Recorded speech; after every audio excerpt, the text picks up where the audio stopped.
Welcome back to The Perennial Truth. Today we're doing a deep dive, a full explainer of a fascinating PDF document titled The Silencing of the Divine Feminine. We're going to cover this entire document right here on the channel because it unpacks a massive 2,500-year-old historical mystery.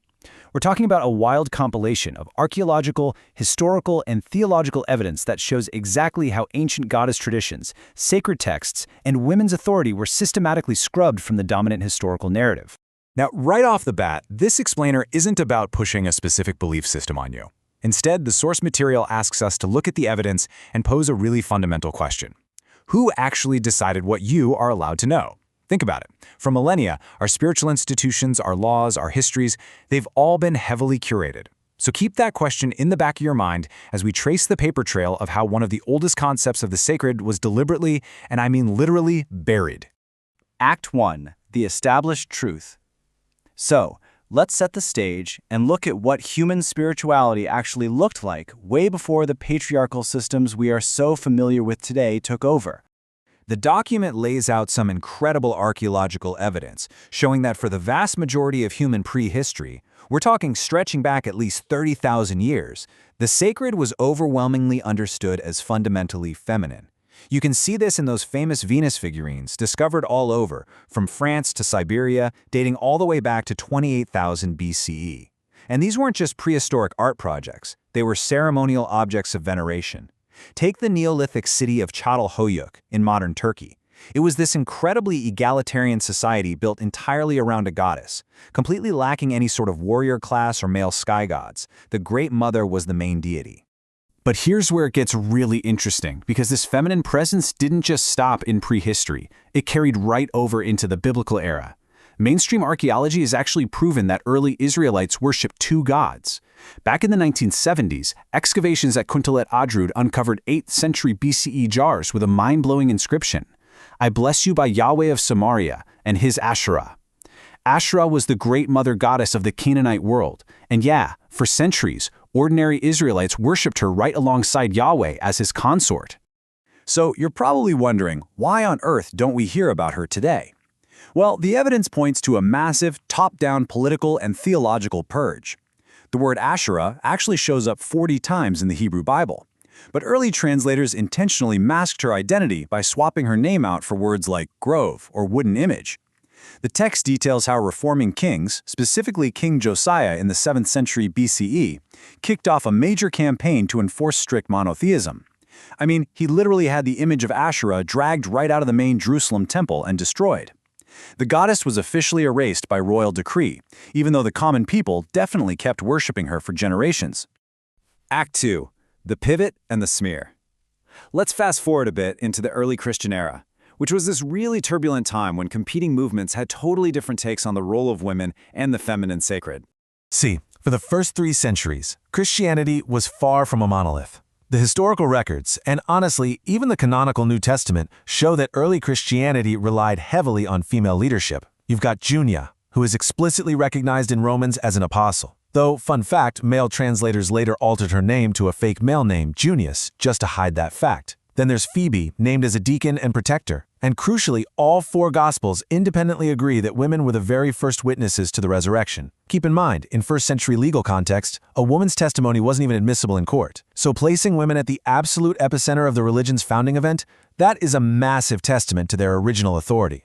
And this perfectly sets up the deliberate character assassination that happened next. Take Mary Magdalene. She was undoubtedly one of the most prominent leaders in early Christianity. Non-canonical texts, like the Gospel of Philip, actually describe her as a close spiritual partner and companion to Jesus. But then, in 591 CE, Pope Gregory I gives this homily where he merges Mary Magdalene with an unnamed sinful woman, officially stamping her as a penitent prostitute. There is absolutely nothing in the New Testament to suggest this. The document argues Pope Gregory just invented the smear out of thin air, and it stuck as official teaching for 1400 years. It totally neutralized the strongest example of female authority in the early church. You can really feel this tension in a Gospel of Mary. This was a 2nd century text that was found in 1896 after being hidden for over a millennium. In it, Mary Magdalene is comforting the grieving disciples after the resurrection and sharing private visionary teaching she received. And Peter just loses it. He's outraged, asking, "Did he really speak with a woman without our knowledge? Did he prefer her to us?" Levi actually has to step in and defend her. This text beautifully captures the very real power struggle between factions that valued female spiritual leadership and those who flat out rejected it. And well, it shows us exactly which side ultimately won. Act 3. The institutional purge. So, the faction that rejected female leadership took the wheel, and that launched a long, brutal era of systemic enforcement and institutionalization. This institutionalization really crystallized at the Council of Nicaea in 325 CE.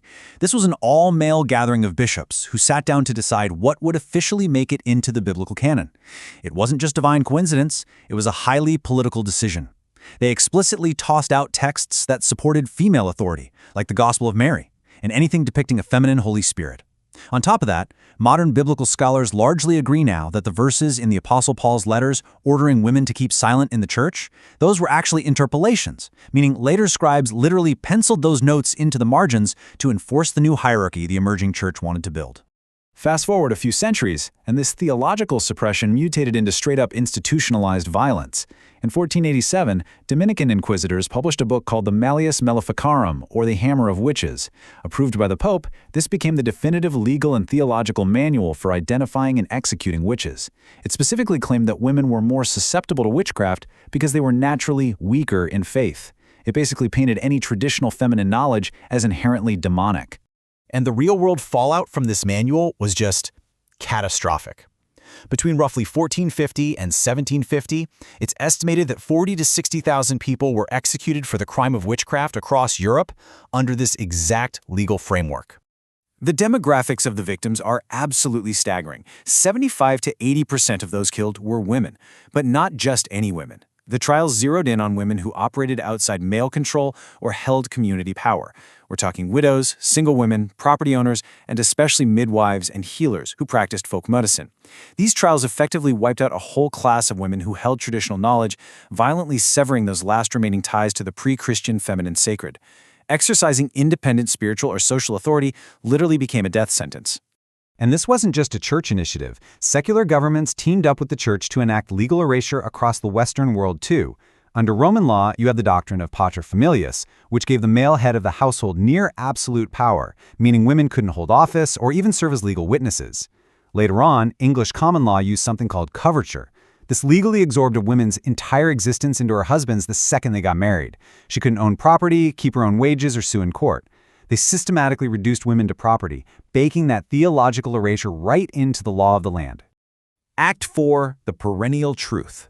But here's the amazing part. Despite thousands of years of legal, political, and theological erasure, the divine feminine couldn't be completely destroyed. Let's look at what survived underground. The sacred feminine actually managed to persist in Gnostic traditions through Sophia. Sophia is the Greek word for wisdom. In these Gnostic texts, and you even see echoes of this bouncing back to the canonical book of Proverbs, wisdom speaks in the first person, as a divine feminine presence who is right there at the very creation of the world. She served as a central divine emanation and a literal co-creator.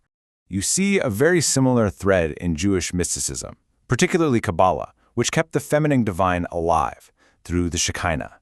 The Shekinah represents the explicitly feminine aspect of God, the intimate, nurturing divine presence that actually dwells here on earth among humans. Even the grammatical forms of the name itself are feminine, which beautifully preserves a face of the divine that mainstream theologies tried so hard to eliminate. But perhaps the most breathtaking example of this survival was found hidden inside a sealed jar in Egypt back in 1945 among the Nag Hammadi library. Texts like the Thunder Perfect Mind preserved this incredibly powerful, paradoxical voice of the divine feminine. I mean, listen to this. I am the first and the last. I am the honored one and the scorned one. I am the whore and the holy one. These texts were quite literally buried in the sand just to protect them from the ecclesiastical powers that sought to destroy them. This timeline really puts everything we've just uncovered into perspective. It visualizes a relentless 3,000-year pattern of institutional suppression. We start way back with King Josiah's purge of Asherah in the BCE era, move through the all-male Council of Nicaea, hit the deliberate smearing of Mary Magdalene by Pope Gregory, and plunge right into the industrialized femicide of the witch trials. But then, it culminates in the modern era with the miraculous rediscovery of the Nag Hammadi Library in 1945, bringing the very texts meant to be buried forever back into the light. As the evidence mapped out in this document demonstrates, the source makes a really compelling case. The marginalization of the feminine sacred wasn't natural, and it wasn't divinely ordained. It was meticulously engineered. It represents the triumph of institutional power over wisdom. And that leaves us to draw our own conclusions. So I want to leave you with one final provocative thought to chew on today.